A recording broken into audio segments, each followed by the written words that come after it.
That time check was brought to you by Tide. Sa Tide Original White and Bright, murag bago ang sinina. That portion was brought to you by Tide. Sa Tide Original White and Bright, murag bago ang sinina.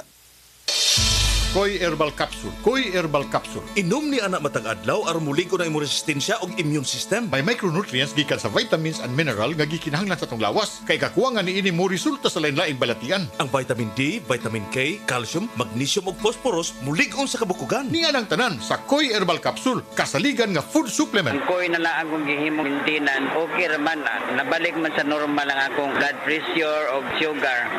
Koy Herbal Capsule, aprobado sa FDA. Tag 250 lang. No approved therapeutic claims. Subukan na BMEG Integra Power Max with Pro and Nutrition. May 22% protein and chromium bicolinate for improved body composition and lean muscles during conditioning. Mag BMEG Integra Power Max. 30 days bago ang laban. Gamit ng Team BMEG Integra Power Max. Kakampi mo sa panalo. Ako si Martin Esculin ng Green Country Game Farm. Certified Integra Power Max user. Kakampi mo sa panalo. Ubo? Plemix. Huba? Plemix.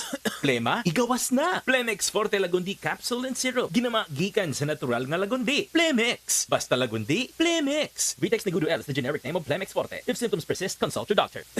Ubo? Plemix. Huba? Plemix. Plema? Igawas na. Plemix Forte Lagundi Capsule and Syrup. Ginama gikan sa natural nga lagundi. Plemix. Basta lagundi, Plemix. Vitex Negudo L is the generic name of Plemix Forte. If symptoms persist, consult your doctor.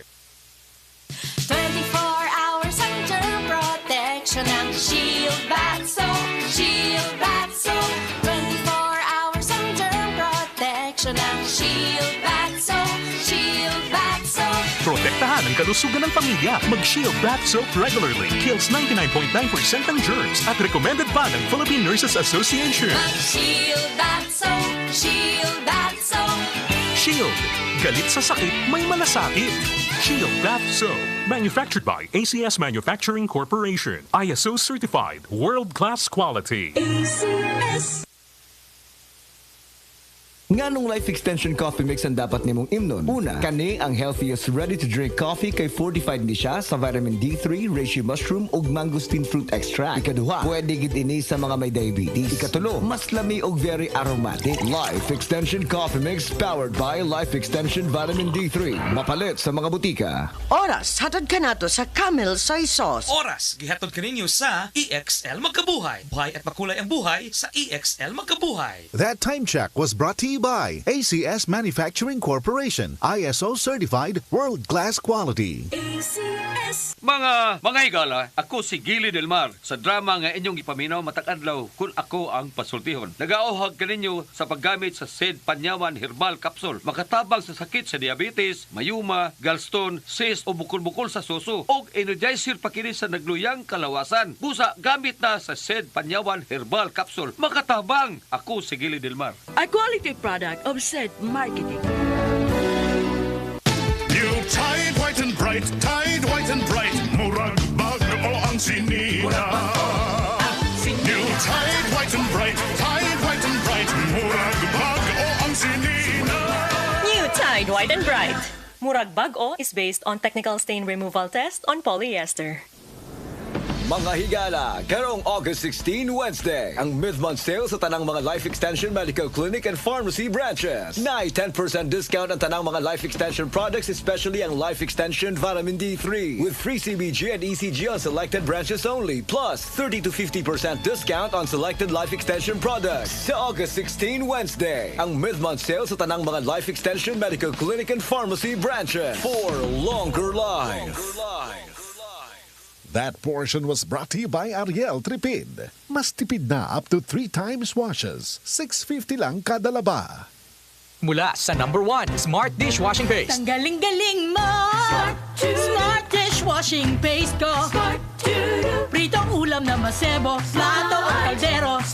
Tanggaling for everyday. Ganyan pag Smart ang dishwashing paste. May double tanggaling formula. Tanggal galing ang sebo at bacteria. Bahid para walang bahid. Linis fantastic sa metal at plastic. Number 1 ko to. Tanggaling-galing mo. Smart Dishwashing Paste. Heavy duty linis bawat pahid. Smart Dishwashing Paste. Manufactured by ACS Manufacturing Corporation. ISO certified. World-class quality. ACS.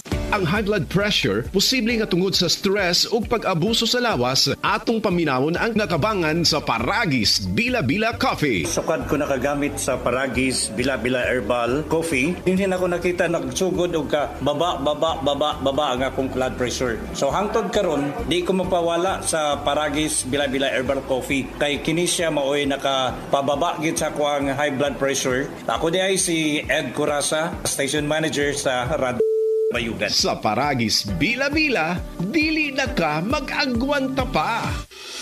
Ako si Radyo Man, Buin Algono. Kining walita hatod kanato sa Paragis Bila-Bila, liniment oil, aron makalikay sa skin diseases. Haplas kanunay sa Paragis Bila-Bila, liniment oil, nga makatabang batok sa bakterya o fungus.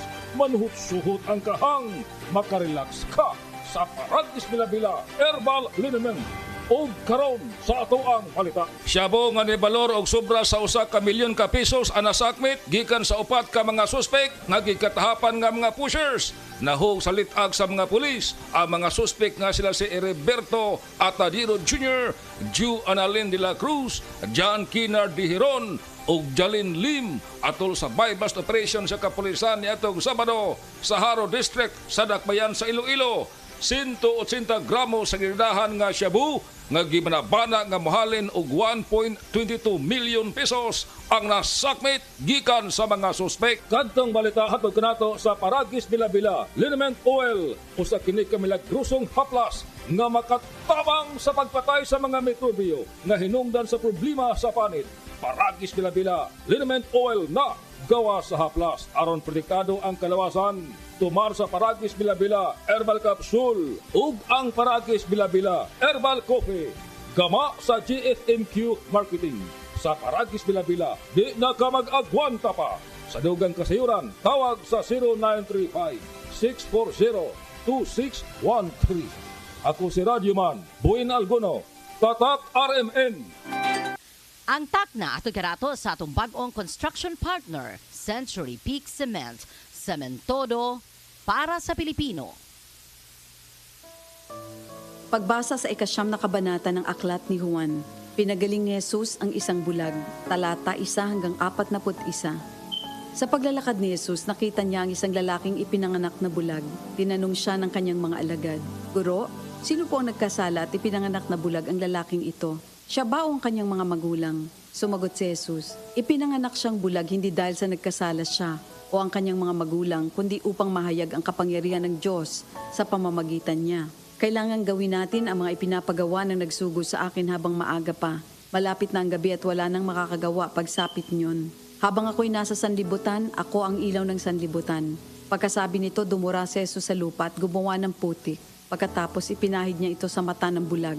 Sinabi ni Jesus sa bulag, "Pumunta ka sa deposito ng tubig sa silo at maghilamos ka roon." Ang kahulugan ng salitang silo ay sinugo. Ganon nga ang ginawa ng bulag at nang magbalik siya ay nakakakita na. Nagsalita ang mga kapitbahay niya at ang mga nakakita sa kanya nung siya'y namamalimos pa. "Hindi ba niya napulubing bulag?" Sumagot ang ilan. "Yan nga," sabi naman ng iba. "Hindi, kamukha lang." Kaya't nagsalita pa ang dating bulag, "Ako nga po yun." "Paano ka nakakita?" tanong nila. Sumagot siya, "Ang lalaking tinatawag na Jesus ay gumawa ng putik at ipinahid yon sa aking mga mata. Pagkatapos sinabi niya sa akin, pumunta ka sa silo at maghilamos. Pumunta nga ako doon at naghilamos at nakakita na ako." "Nasaan siya?" tanong nila sa kanya. "Hindi ko alam," sagot niya. Dinala ng mga tao sa mga Pariseo ang dating bulag dahil araw ng pamamahinga ng gumawa si Jesus ng putik at nang pinagaling niya ang bulag. Tinanong din siya ng mga Pariseo kung paano siya nakakita, kaya't sinabi niya sa kanila, "Pinahiran niya ako ng putik sa aking mga mata. Ako'y pinaghilamos at ngayon nakakakita na ako." Ang sabi ng ilang Pariseo, "Hindi maaaring mula sa Diyos ang taong yon sapagkat hindi niya ipinapangili ng araw ng pamamahinga." Ngunit sinabi naman ng iba, "Paano makakagawa ng ganitong mga himala ang isang makasalanan?" At hindi sila magkaisa. Kaya tinanong nilang muli ang dating bulag, "At ikaw, ano naman ang masasabi mo tungkol sa kanya? Dahil pinagaling niya ang iyong mga mata." "Isa siyang propeta," sagot niya. Ayaw maniwala ng mga Hudyo na siya'y talagang dating bulag, kaya't ipinatawag nila ang kanyang mga magulang. "Anak nga ba ninyo ito? Talaga bang siya ipinanganak na bulag? Bakit nakakakita na siya ngayon?" tanong nila. Sumagot ang kanyang mga magulang, "Anak nga namin siya at siya ipinanganak ngang bulag. Ngunit hindi po namin alam kung bakit nakakakita na siya ngayon o kung sino ang nagpagaling sa kanya. Siya na po ang tanungin nyo. May sapat na gulang siya at nakakapagsalita na para sa kanyang sarili. Ganon nga ang sinabi ng kanyang mga magulang dahil takot sila sa mga Hudyo. Alam nilang pinagkakaisa ng mga Hudyo na itiwalag sa sinagoga ang sino mang magpahayag na si Jesus ang Kristo. Ito ang dahilan kung bakit sinabi ng kanyang mga magulang siya'y nasa tamang gulang na, siya ang tanungin nyo. Muli nilang ipinatawag ang dating bulag at sinabi sa kanya, sa pangalan ng Diyos, magsabi ka ng totoo. Alam naming ang taong yon ay makasalanan. Sumagot siya, hindi ko po alam kung siya'y masamang tao o hindi. Isang bagay po ang alam ko. Ako'y dating bulag, subalit ngayon ay nakakakita na. Anong ginawa niya sa'yo? Paano niya pinagaling ang inyong mga mata? Tanong nila. Sumagot siya, sinabi ko na po sa inyo at ayaw naman ninyo akong paniwalaan. Bakit gusto ninyong marinig muli? Nais ba ninyong maging alagad din niya? At siya kanilang minura. Ikaw ay alagad niya, ngunit kami mga alagad ni Moises. Nalalaman naming nagsalita ang Diyos kay Moises. Ngunit ang taong yon, hindi namin alam kung saan siya nanggaling. Sumagot ang lalaki. Yan nga po ang nakakapagtaka. Hindi nyo alam kung saan siya nanggaling. Gayon pa man, pinagaling niya ang aking mga mata. Alam nating hindi pinapakinggan ng Diyos ang mga makasalanan. Ngunit pinapakinggan niya ang mga tunay na sumasamba sa Kanya at sumusunod sa Kanyang kalooban. Noon pa man ay walang makapagpagaling ng mata ng taong ipinanganak na bulag. Wala pong magagawa ang taong yon kung siya hindi mula sa Diyos. Sumagot sila. Ipinanganak ang makasalanan at ngayon nais mo pa kaming turuan? At siya'y kanilang itiniwalag. Nabalitaan ni Jesus na ang lalaking pinagaling niya itiniwalag ng mga Pariseyo. Kaya nang matagpuan niya ito, ay kanyang tinanong, sumasampalataya ka ba sa anak ng tao? Sumagot ang lalaki, sino po ba siya, Ginoo? Sabihin niyo po sa akin upang ako'y manalig sa kanya. Siya'y nakita mo na. Siya ang kausap mo ngayon, wika ni Jesus. Sumasampalataya po ako, Panginoon, ang sabi ng lalaki. At sinamba niya si Jesus. Sinabi pa ni Jesus, naparito ako sa mundong ito upang humatol at nang sa gayo'y makakita mga bulag at mabulag naman ang mga nakakakita. Narinig ito ng ilang Pariseyong naroon at sila'y kanilang tinanong, ibig mo bang sabihin mga bulag kami? Sumagot si Jesus, kung kayo nga'y bulag, wala sana kayong kasalanan. Ngunit dahil sinasabi niyong nakakakita kayo, ang kasalanan ay nananatili sa inyo. Ito ang salita ng Diyos.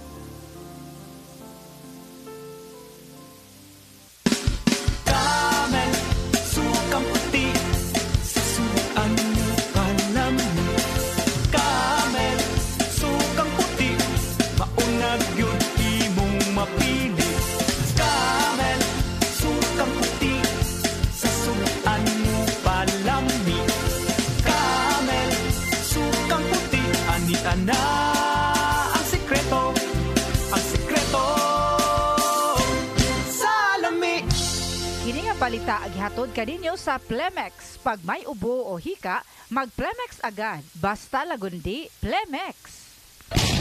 Ang problema sa baha sa atong pinangga nga barangay Tisa sa syudad sa Sugbo, masulbad lamang pinaagi sa pagdisiplina sa atong kagalingon o sa atuang pagtinabangay. Busa, mag-uban kita alang sa kalambuan. Ako kini ang inyong kanhe numero 1 konsihal, JR Pipito, moingon sa bisan unsa ug bisan asa kung magkahiusa tang tanan, siguradong matunhay ug mulambo pa ang atong pinalangga nga barangay. JR Pipito, kausaban alang sa kauswagan. I'm Chef Jojo Javier. Mahalaga sa akin ang MX3, kaya parte ng aking routine ang pag-inom ng MX3 capsule. Ang kalusugan ay priority ko sa lahat. Masarap mabuhay nang walang inindang sakit sa katawan. Kailangan balanse ang food choices. Meron ka vegetables, meron kang fish and chicken. Plus, dinagdag ko ang MX3 capsules at MX3 coffee. Ganado ako magtrabaho dahil balanse ang aking lifestyle. And for me, life is sweeter with MX3. Ako po si Chef Jojo Javier. Bilib ako sa MX3 kaya ako ay umiinom ng MX3. Mahalagang paalala, ang MX3 ay hindi gamot at hindi dapat gamiting panggamot sa anumang uri ng sakit. Mga higala, may adlaw ka natong tanan! Kini si Kuya Gulyat ninyong adunay na ilhan nga lamian kaayong tabliya, ang Don Pepe Tabliya. Sa kaumot ng kalami, walay mudili, sa Don Pepe nga tabliya, kini mao'y paborito. Mag Don Pepe. Don Pepe Tabliya, sarap ni bay! Kung makatilaw ka, magpangita ka! Gulyat t-shirt! Happy Mart! Blouses! Happy Mart! Underwear! Happy Mart! Sapot sa kabataan! Happy Mart! Pantalon! Happy Mart! H-A-P-P-Y! M-E-R-T!